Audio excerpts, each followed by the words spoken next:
നിങ്ങൾക്കെല്ലാവർക്കും എൻ്റെ നമസ്കാരം. ഞാൻ ശ്രീശൻ തയ്യിൽ. ഞാനൊരു ഇൻ്റർനാഷണൽ ട്രെയിനറും ഒരു പബ്ലിക് സ്പീക്കിംഗ് കോച്ചുമാണ്. ഞാൻ ഇന്ന് നിങ്ങളുമായി സംസാരിക്കുന്ന വിഷയം പബ്ലിക് സ്പീക്കിംഗ് ചെയ്യുമ്പോൾ ശ്രദ്ധിക്കേണ്ട 5 കാര്യങ്ങളെക്കുറിച്ചാണ്. അതിനെ നമ്മൾ 5 P's എന്നാണ് പറയാറ്. ആദ്യത്തെ P ആണ് പ്ലാൻ. നമ്മളൊരു സ്പീച്ച് ചെയ്യുമ്പോൾ ആദ്യം വേണ്ടത് അത് പ്ലാൻ ചെയ്യുക എന്നുള്ളതാണ്. രണ്ടാമതാണ് പ്രിപ്പയർ. അത് നമ്മൾ പ്രിപ്പയർ ചെയ്യണം, എഴുതി തയ്യാറാക്കണം, അല്ലെങ്കിൽ നമ്മൾ സംസാരിച്ച് ശീലിക്കണം. അതിനുള്ള മെത്തേഡാണ് OBC. OBC എന്ന് പറഞ്ഞാൽ അതർ ബാക്ക്വേർഡ് കാസ്റ്റ് എന്നല്ല, ഓപ്പണിംഗ്, ബോഡി, കൺക്ലൂഷൻ എന്നാണ്. ഓപ്പണിങ്ങും ബോഡിയും കൺക്ലൂഷനും ഉള്ളൊരു സ്പീച്ച് വേണം നമ്മൾ തയ്യാറാക്കാൻ. മൂന്നാമത്തേതാണ് പ്ലാൻ, പ്രിപ്പയർ, പ്രാക്ടീസ്. നമ്മൾ നമ്മുടെ സ്പീച്ച് പ്രാക്ടീസ് ചെയ്യണം. പ്രാക്ടീസ് ചെയ്യുന്നത് കണ്ണാടിയുടെ മുമ്പിൽ വെച്ചാകാം, അല്ലെങ്കിൽ സുഹൃത്തുക്കളുടെയും ബന്ധുക്കളുടെയും മുമ്പിൽ വെച്ചാകാം, അല്ലെങ്കിൽ ഒരു മൊബൈൽ ഫോണിൽ നമുക്ക് റെക്കോർഡ് ചെയ്യാം. അപ്പോൾ 3 കാര്യങ്ങൾ പറഞ്ഞു: പ്ലാൻ, പ്രിപ്പയർ, പ്രാക്ടീസ്. അടുത്ത സ്റ്റെപ്പാണ് പോളിഷ് എന്നത്. പോളിഷ് എന്ന് പറഞ്ഞാൽ നമ്മൾ റെക്കോർഡ് ചെയ്ത വീഡിയോ നമ്മൾ വീണ്ടും കണ്ടു നോക്കണം. എവിടെയാണ് പ്രോബ്ലംസ് എന്ന് മനസ്സിലാക്കി അത് വീണ്ടും റീറെക്കോർഡ് ചെയ്യുന്ന പ്രോസസ്സിനാണ് പോളിഷ് എന്ന് പറയുന്നത്. അഞ്ചാമത്തെ P ആണ് പ്രസൻറ്റ് ഓർ പെർഫോം.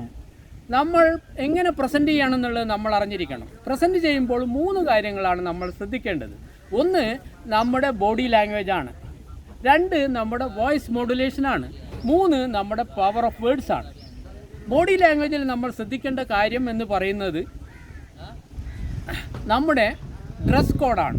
നല്ല ഡ്രസ് കോഡായിരിക്കണം. രണ്ടാമത് നമ്മുടെ സ്മൈലാണ്. മൂന്നാമതായി നമ്മുടെ ഐ കോണ്ടാക്റ്റ്, നയനബന്ധമാണ്. നാലാമത് നമ്മുടെ ഫേഷ്യൽ എക്സ്പ്രഷൻസ് ആണ്.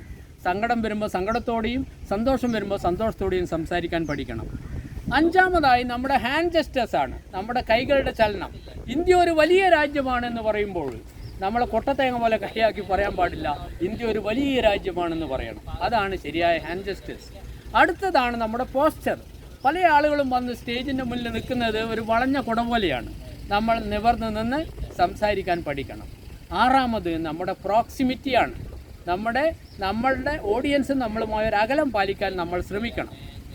അതേപോലെ 7ാമത് നമ്മുടെ സ്റ്റേജ് മൂവ്മെൻ്റാണ്.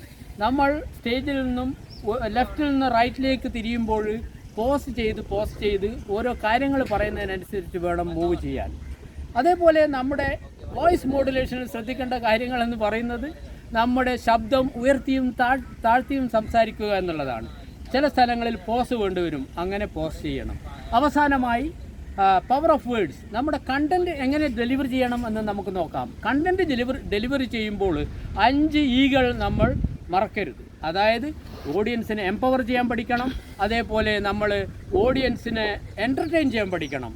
അവരെ നമുക്ക് എൻ്റർടൈൻ ചെയ്യാനും, അതേപോലെ തന്നെ നമ്മൾ എനർജറ്റിക്കായി സംസാരിക്കണം, നമ്മൾ എൻതൂസിയാസ്റ്റിക് ആയിരിക്കണം. അതേപോലെ അവരെ വീണ്ടും എംപവർ ചെയ്യാൻ നമുക്ക് സാധിക്കണം. അതേപോലെ പബ്ലിക് സ്പീച്ച് ചെയ്യുമ്പോൾ നമ്മൾ ഇൻഫോർമേറ്റീവ് ആയിരിക്കണം. അതേപോലെ ഇൻട്രസ്റ്റിംഗ് ആയിട്ട് പ്രസൻറ്റ് ചെയ്യാൻ പറ്റണം, ഇൻട്രാക്റ്റ് ചെയ്യാൻ പറ്റണം. ഇത്രയും കാര്യങ്ങളാണ് എനിക്കിന്ന് നിങ്ങളോട് പറയാനുള്ളത്. അതായത് 5 P's എന്ന് പറഞ്ഞാൽ plan, prepare, practice, polish and present. ഇത് നിങ്ങൾ കൃത്യമായി ചെയ്യുകയാണെങ്കിൽ ലോകം അറിയപ്പെടുന്ന ഒരു പബ്ലിക് സ്പീക്കറായി നിങ്ങൾ മാറും. അതിനുവേണ്ടി നിങ്ങൾക്ക് ചെയ്യാവുന്നത് ദ കോൺഫിഡൻസ് സ്പീക്കർ എന്ന് പറയുന്ന എൻ്റെ പ്രോഗ്രാമിൽ പങ്കെടുക്കുക. നിങ്ങൾ ലോകം അറിയപ്പെടുന്ന ഒരു പബ്ലിക് സ്പീക്കറായി മാറും എന്ന കാര്യത്തിൽ യാതൊരു സംശയവുമില്ല. Thank you very much and wish all of you a good day. And നമുക്ക് വീണ്ടും കാണാം, വീണ്ടും കേൾക്കാം. Thank you very much and wish all of you again a good day. Take care.